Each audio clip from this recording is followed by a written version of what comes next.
Coming in hot.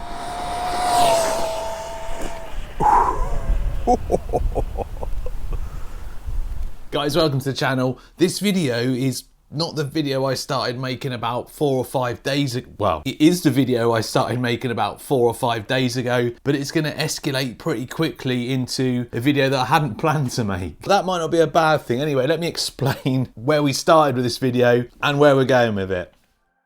I'd originally planned to do a little update on my how to easily convert your RC car to brushless video. I mean, that's a few years back now that I did that.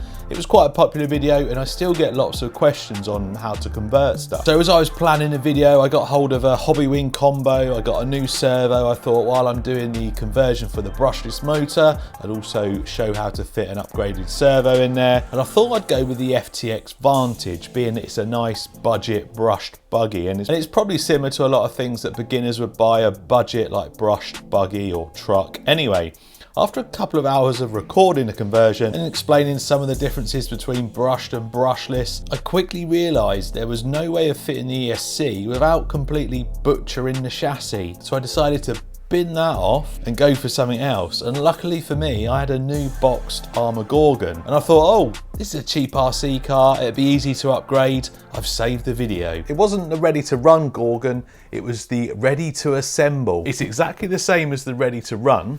However, rather than being RTR, ready to run, it's RTA, ready to assemble. And it says ready to assemble in approximately 1 hour. And as I'm a pro at this sort of thing, I thought, let's give it a go. Can it really be built in an hour?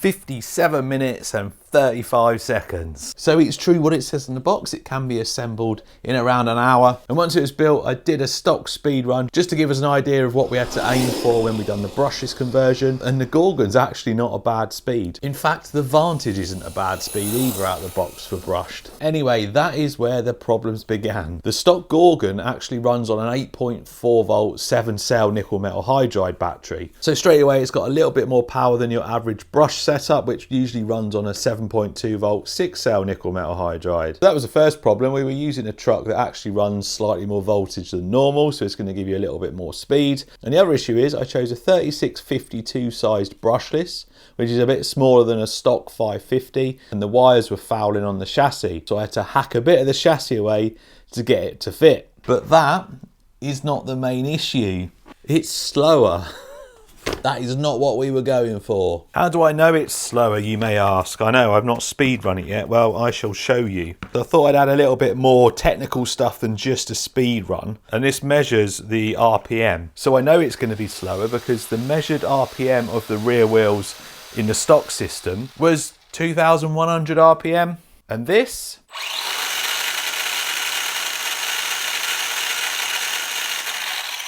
$18.96. But let's stick a GPS on it just to confirm that it is slower than stock, which was what, 25 mile an hour. So just to further prove I haven't got a clue what I'm doing, just speed run it. It actually looks faster. It can't be, the wheel speed's less. It's got a lot more punch, look. Would not do that stock. Loads more punch. So that is one good thing about brushless. If this is faster, then well, oh, what? How? How is it faster? I'll completely mess this video up. Something you can't do with the stock one is you can't run it 3S, whereas with this hobby wing system, you can. So that is what we're going to do now. 3S. It's the fastest I've ever driven a Gorgon, that's for sure. It handles the speed quite well. You wait till you see what I've got planned for this thing. Coming in hot.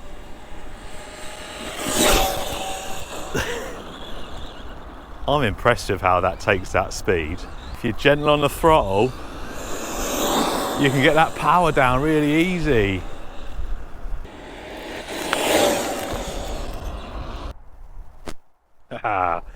Wow, nice. 40 mile an hour, a solid 40 as well. Well, that's just how this video's going, isn't it? It's faster.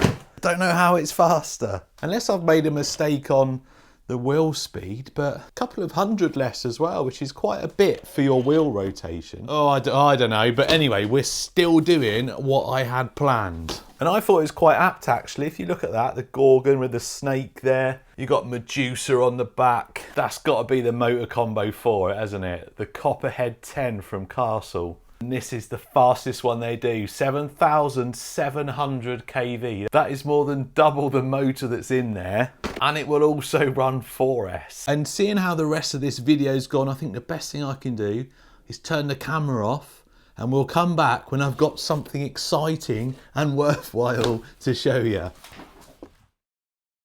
So what I've done so far is turn it on without the wheels on to make sure it's rotating the right way. This is 2S.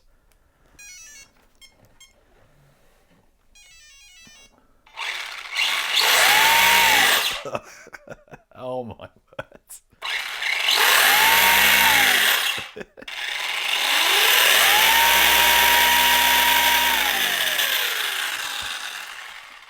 It's a very noisy transmission. 3,800. We've got a 3S and 4S to try as well. I'm not sure this is going to end well. I mean, it's nice and smooth. Look, a nice smooth censored system.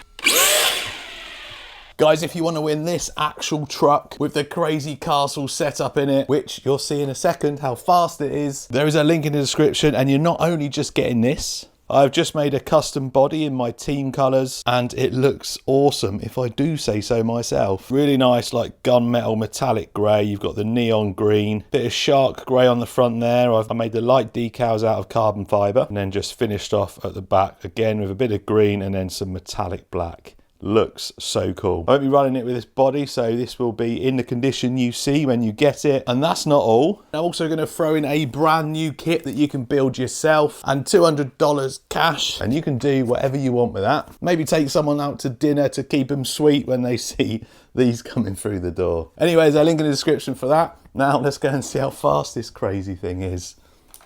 Right, we've got some crazy wind today, but we're going to use that to our advantage. Whoa, it's blowing the car. I'm going to go with the wind behind us. Here we go then. 2-cell, Castle system. That is full throttle. She's ripping. Let it slow down gently. The wind's just taking it. Solid rip on 2-cell.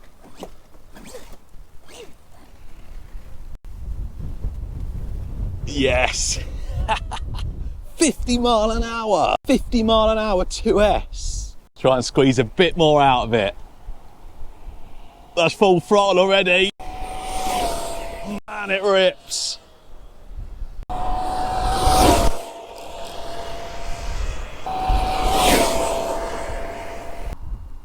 Oh, 50 again. That is crazy. That is 81 kilometers an hour. Could you tell I was excited about getting that speed? 50 mile an hour on 2S. A fully charged 2S LiPo is 8.4 volts. So that speed was on the same voltage as stock.